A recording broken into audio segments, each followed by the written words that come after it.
Today we're looking at the Reaves Pro DMS and the selling of a retail sale. What you're looking at right here is the dashboard that has the sales listing screen where had we studied a sale and came back to it, we could view the pending sales. We can always go back and look at other sales. We have the wholesale system in here as well as the prospect manager and the ability to take deposits to hold vehicles for customers. So to begin the retail sale, we shall click on Sell Inventory. This is the first step in selling a vehicle. You'll notice along the top of the screen, we have the Customer tab, an Inventory tab, Finance tab. We can then recap the deal, print any forms, and then finalize it. Over on the right-hand side, you'll see options that we have for the buyer. And as we go down the screen, filling in the information, these would become more useful. For example, view location. Once we have the address in there, will draw me a Google map to their house, and I can get directions to that location. I can use the credit report button to access the customer's credit information if I have that set up. You may use, for example, 700 credit or one of the other credit bureau resellers that we have in the system. If the customer decided not to buy a vehicle, but you still want their information saved for later, you can copy that to the prospect manager. You can also print credit applications, either filled in with the information you've typed in or a blank one for the customer to fill in. And so that's really what we're looking at here. I'm going to begin by selling this vehicle to Jason Reaves. And you'll notice that as we do that, it will scan Homeland Security database, the OFAC list, the Office of Foreign Asset Control. That's the list of terrorists, money launderers, drug traffickers, and the like that we're not allowed to sell vehicles to. We also have the ability at this point, if we didn't want to type in their name, we can scan the driver's license barcode, and that will allow us to complete all the information that comes off the driver's license automatically. And so that's quite useful. If we have the customer's social security number, we would probably need that in the case of a finance deal, as this one is going to be.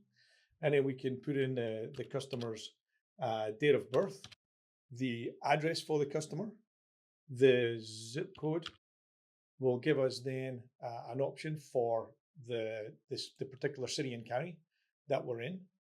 We can fill in other relevant information for the customer. Are they renting or do they own the property that they live, or they're living with a relative? All the information that you typically might want on a credit application. Does he want to opt out of receiving text messages or emails from us? And in the case where he doesn't, we'll uncheck those. The driver license number would automatically be filled in had we scanned the driver's license along with the expiration date. And then who does he have insurance with? And in this particular instance, perhaps he doesn't have insurance. And what we can use is the quick insurance quote. And what this information will do is it will pass the information over to our insurance partner, View by Hub.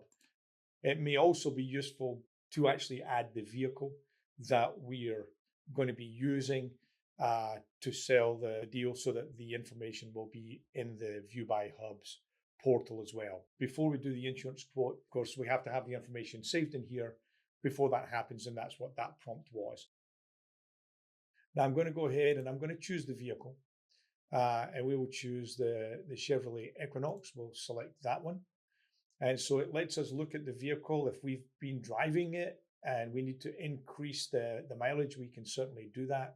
At this point, we could increase the mileage, but that mileage is still correct. Over on the right-hand side, we have the ability to select a different vehicle, remove this vehicle from the sale. We can value this vehicle, which is useful if I want to know how much money a particular finance company might lend me on a deal. I can also do a quick recall status check, the National Insurance Crime Bureau check, and a link to the Clean Air Force to have an opportunity to look at the emissions for the vehicle. So now that I have the information on the vehicle, we can choose the finance information. In this case, I've got Mid-Atlantic Finance as the default lien holder. We will just leave that in there. That's fine. I have a price of $16,995. It's taxable for TAVT. The TVT value is going to include any additional fees that might go into my pocket, in this case, $17,095, because I've added a $100 admin fee or dealer fee. I've also got an $18 title fee that's not taxable. And if I am going to be getting the tag for the customer, I can charge the $20 fee. If the customer is going to be responsible for getting their own tag, I'm not going to charge the tag fee. The interest rate that I think the customer is going to qualify for through Mid-Atlantic, and then how much is the customer going to give me as a down payment, and then based on $500 a month, how many months will the bank finance it for? Maybe in this case, the finance company is going to finance it for 48 months. The customer's payment would be $456.47. Number of days till the first payment, when the first payment is due. We could also, if we knew that the Mid-Atlantic Finance were going to charge us a hedge fee or a reserve fee or money they were holding out of the deal, we can also put that information in here. It doesn't affect our numbers. So our numbers over on the side would be the same. It would just affect the profits. Over on the right-hand side, underneath the sales summary, you can see the sales price, the title ad valorem tax, the fees that we're charging, any other information, how much the customer is paying down, the balance that we're financing, what the finance charge is going to be, and what the payment structure looks like. If you look at the calculator button here, we also have the ability to reconfigure the financing based on any callback that we get from, in this case, Mid-Atlantic Finance. Mid-Atlantic Finance said the customer is only good for a certain amount in finance, maybe based on the book value. Maybe they've got a payment that they have in mind that the customer needs to have. We can reconfigure the deal based on that information. If I click on the recap here, the $1,000 reserve fee, you can see down here, gets deducted from the potential profit that we might have made on the deal.